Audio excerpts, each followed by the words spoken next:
एक बार नारद जी जंगल में साधना करने चले गए। 12 वर्ष तक बैठकर खूब तप किया। मन में मान लिया कि हमने सब इंद्रियों पर काबू कर लिया।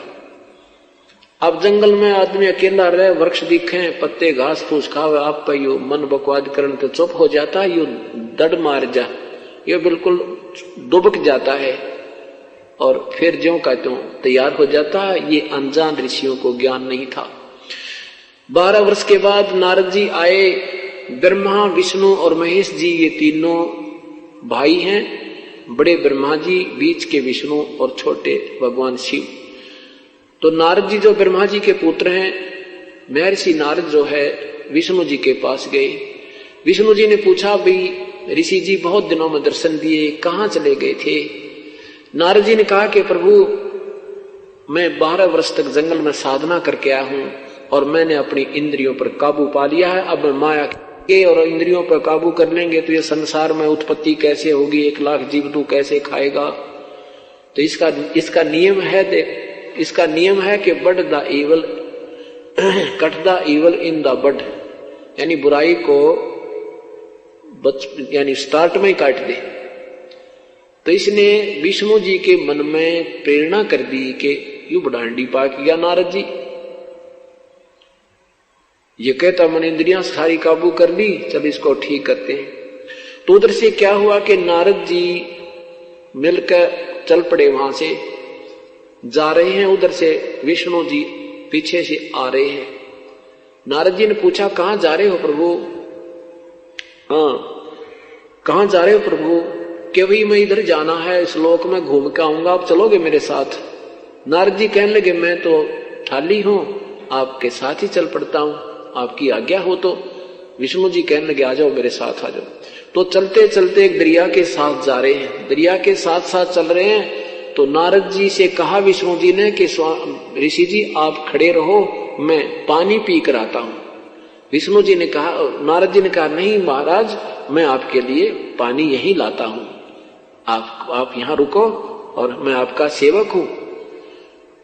तो भगवान विष्णु ने कहा कि नारद जी पहले स्नान करना दरिया में, फिर पानी लाना। अच्छा जी। अब नारद जी ने जो ही स्नान करने के लिए डुबकी लगाई दरिया में, तो उसके एक सुंदर लड़की बन गया, एक सुंदर लड़की रूप बन गया नारद जी का। उधर से उसी नगरी का एक राजा टहलने के लिए आया, वह सुंदर लड़की देखी। राजा ने पूछा, कन्या तू कौन है, कहां से आई है, क्या तेरा नाम है, कौन तेरा गांव है? लड़की ने कहा कि मुझे नहीं मालूम मैं कौन हूं, कहां से आई हूं, मेरी बुद्धि काम करना बंद कर चुकी है। राजा ने उस लड़की को अपने साथ लिया, घर ले आया, पटरानी बना दी। कहते हैं 72 संतान हुई उसके, और फूली नहीं समावे, पोतेर पोती हो गए, ठाठ हो गए, और फिर फूली नहीं समावे, और खूब मेरे तो बढ़िया कोई नहीं, मेरी इतनी संतान है। फिर क्या होता, उस राजा का किसी दूसरे राजा से युद्ध हो जाता है और उस राजा ने पूरे के पूरे परिवार का विनाश कर दिया। उसके पुत्र भी मारे गए, युद्ध में गए थे, राजा भी मर गया, कोई शेष नहीं बचा। वो बुढ़िया हो रही थी, वो नारद से बड़ी औरत। तो उसने सोचा, रो रो के बुरा हाल कर दिया, सारे बाल पाड़ दिए, नो रो रो कर टक्कर मारे। उसने सोचा तू आत्महत्या कर ले और तेरे पास शेष नहीं रहा कोई चीज। तो वो बुढ़िया जो नारद बुढ़िया बनी थी, जाके उस दरिया में सुसाइड करना चाहा, आत्महत्या करने के लिए छलांग लगाई, तो ऊपर एकदम नारायण और नारद बना दिया, नारायण नारायण करता हुआ बाहर आया। उधर से भगवान खड़े खड़े मुस्कुरा रहे हैं। विष्णु जी कहते हैं, अरे नारद बहुत देर लगा दी, मैं तो बहुत प्यास लगी है, जरा पानी ला, शीघ्र ला।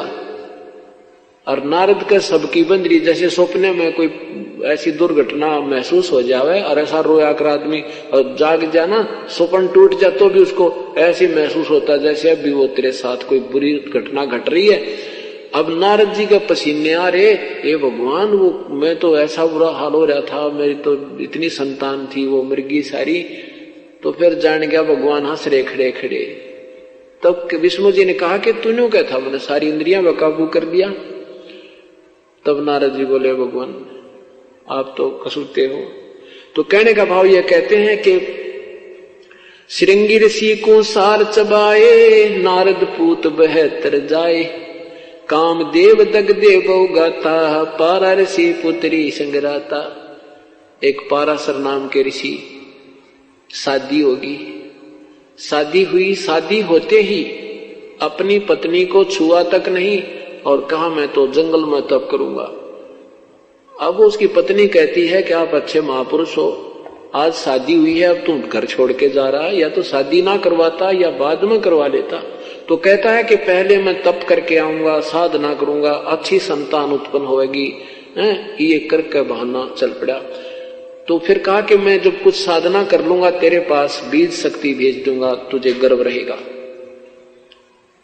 अब पारा ऋषि ने 10 वर्ष 11 वर्ष साधना की, एक कव्य को अपनी बीज शक्ति दे दी कि तू ले जाकर मेरी पत्नी को देना, एक सिद्धि होती है।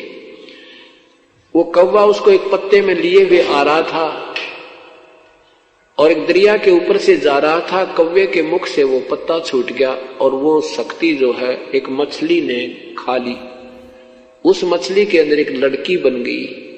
वो लड़की को एक धीमर ने, मछियारे ने, और वो बोटिंग का भी काम करता था, नाविक ने, वो मछली धीरे धीरे काटी। उसको पता होता है उनको कि इसमें कोई वस्तु मिल जाती है, तो उसमें एक लड़की, बिल्कुल लड़की पाई और उसका फिर उसने अपनी पुत्री की तरह उसकी परवरिश की। जब वो लड़की 12-13 वर्ष की होगी, एक वर्ष के बाद उसने 2 वर्ष के बाद वो शक्ति भेज दी। तो जब वो लड़की 13-14 वर्ष की होगी, उधर से ऋषि अपनी साधना करके वापस आ रहा है। उस दरिया के किनारे आके खड़ा हो जाता पाराशर ऋषि। उस समय वो लड़की जो है, जो पाराशर ऋषि की ही बेटी समझो, जो उसी के बीज शक्ति से मछली के अंदर उत्पन्न हुई थी, वो लड़की अपने मछियारे पिता की रोटी लेकर आई हुई थी, वो नाविक की, मल्लाह की, और वो मल्लाह रोटी खा रहा था। पाराशर ऋषि आया, उसने कहा कि मल्लाह मुझे पार करो, शीघ्र जाना है। उस मल्लाह को पता था कि इधर जो वन से संत आते हैं, ऋषि आते हैं, ये तोब बनकर आते हैं, ये साधना करके आते हैं, इनमें सिद्धियां होती हैं, और जरा सी इनकी बात की अवहेलना होगी तो ये श्राप दे देते हैं। तो उसने कहा महाराज मैं तो खाना खा रहा हूं, जरा सा आप इंतजार करो। तो उसने कहा कि नहीं, मुझे इतना समय नहीं है। तो उसने कहा बेटी, अपनी पुत्री से कहा कि जा बेटी तू ऋषि को दरिया से पार करा, नौका चला ले जा। अब जब दरिया के बीच में जब जा दी नौका, तो वो ऋषि के मन में खोट आ गया युवा लड़की देख के। अब बदमाशी करनी चाहिए, तो लड़की ने कहा हे प्रभु, चारों तरफ सब दुनिया देख रही है, मेरे पिता देख रहे हैं, क्योंकि वो डर रही थी बेटी कि ये कहीं निकम्मा शराब भी दे दे, इनसे इतना भी डर लगता था। अपनी बचाव करना चाहती है। तो ऋषि ने क्या किया, वो सिद्धि तय जल उठाया और चारों तरफ धुंध कर दी और अपना मुंह काला किया। अब क्या बताते हैं परमात्मा, ताहू के बिंद से, उसका नाम फिर मछोदरी रखा हुआ था, और मछोदरी फिर उस लड़की से फिर व्यास जी उत्पन्न हुए।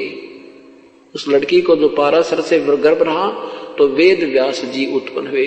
तो यहाँ गरीबदास साहिब कहते हैं ताहू के बिंद से वेद व्यास, ताहू के बिंद से मछोदरी, अरे हाँ महबूब कहता दास गरीब रही का सोदरी।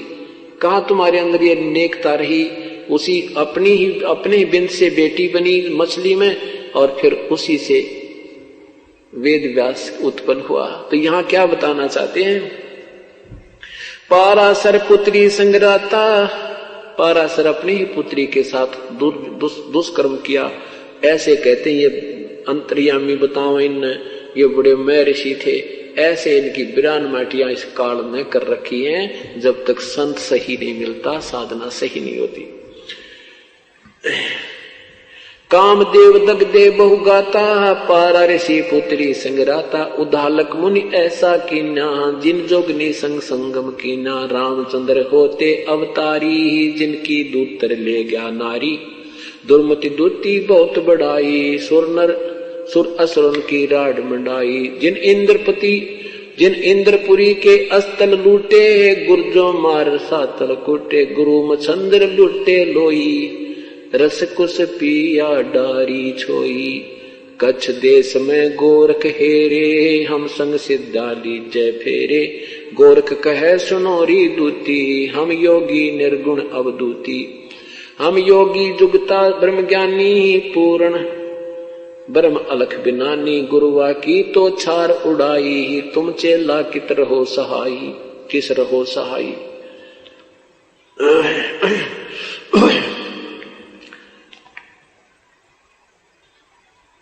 उल्टा बिंद चला हूं पारा, हम योगी पूर्ण करतारा। यग रची जद पांडो, यग रची जद पांडो, जब यग रची जब पंडो राजा। नौ नाथों नहीं नादू बाजा।